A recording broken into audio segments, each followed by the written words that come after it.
Kepala Kepolisian Resor Mimika, Papua AKBP IGG Era Adinata menyebut sudah banyak anggota kelompok kriminal bersenjata di wilayah ini yang telah kembali ke tengah masyarakat.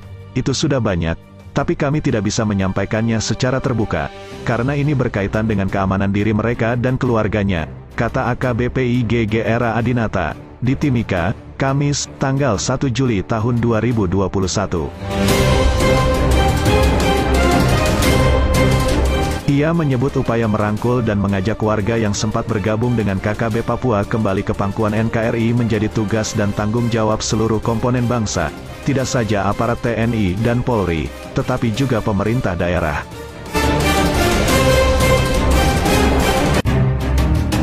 Menurut Kapolres Mimika, dalam 1 tahun terakhir pergerakan KKB Papua di wilayah Mimika, terutama di distrik Tembagapura dan sekitarnya sudah semakin berkurang.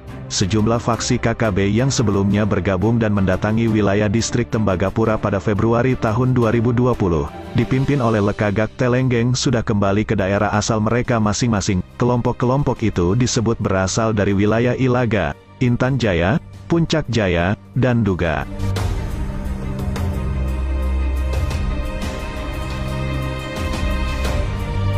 Tahun lalu sekitar bulan Februari itu ada banyak kelompok KKB yang datang ingin mengganggu Tembagapura.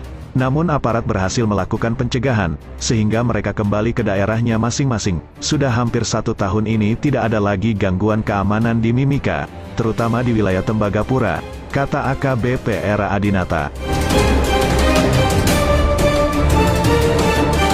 Meski begitu, katanya, upaya deteksi dini terhadap pergerakan KKB yang ingin mengganggu keamanan di wilayah Mimika, khususnya Tembagapura yang merupakan kawasan pertambangan PT Freeport Indonesia, harus terus dilakukan. Sebelumnya, TNI Polri berhasil evakuasi 4 warga Yahukimo yang disandera oleh kelompok kriminal bersenjata.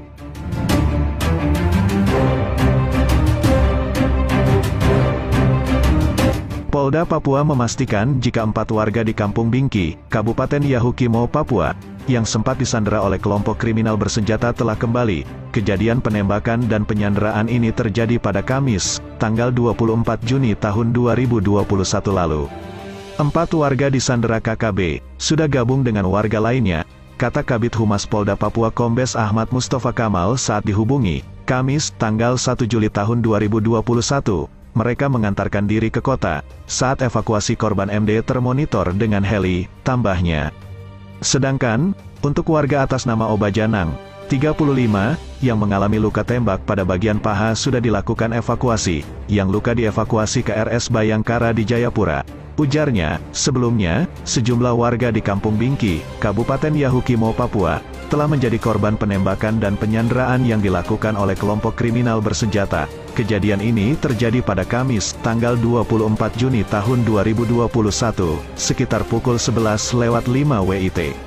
Kabid Humas Polda Papua Kombes Ahmad Mustafa Kamal mengatakan, untuk total warga yang meninggal hingga saat ini berjumlah 4 orang dari 5 orang yang menjadi korban penembakan, sehingga, untuk yang meninggal yakni Suwardi, Sudarto, Idin serta Saiful yang awalnya terkena serpihan kaca mobil. Lalu, untuk 1 orang terluka itu yakni Obajanang, 35, yang mengalami luka tembak pada bagian paha. Yang meninggal tadi malam 3, tadi pagi lagi 1, sehingga meninggal sekarang 4, kata Kamal saat dihubungi, Jumat, tanggal 25 Juni tahun 2021. Saat ini, untuk 1 orang warga yang mengalami luka sedang dilakukan proses evakuasi oleh warga sekitar. Bukan, 5, yang meninggal tadi malam 3, terus tadi pagi dapat kabar dari Kapolres 1, terus 1 lagi masih hidup, terus proses evakuasi oleh warga, ungkapnya. Lalu, terkait dengan 4 orang warga yang disandera oleh KKB, dirinya mengaku belum mengetahui kondisi saat ini, karena pihaknya masih dalam perjalanan menuju ke lokasi kejadian. Belum tahu kita. Gimana 4 orang disandera, orang kita belum sampai ke TKP, rekan-rekan masih di jalan, bukan kayak jalan Jakarta-Bekasi, sebutnya, untuk dapat ke lokasi tersebut, papar Kamal, bisa mencapai 4 jam jika menggunakan transportasi udara dan juga darat. Apalagi, para petugas harus melewati aliran sungai untuk mencapai ke lokasi kejadian tersebut.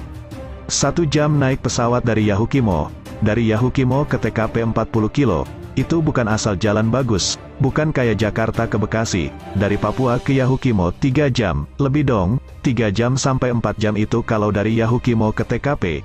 Itu kalau sungai tidak naik. Kalau sungai naik, itu nunggu normal lagi. Karena enggak ada jembatan, Papa.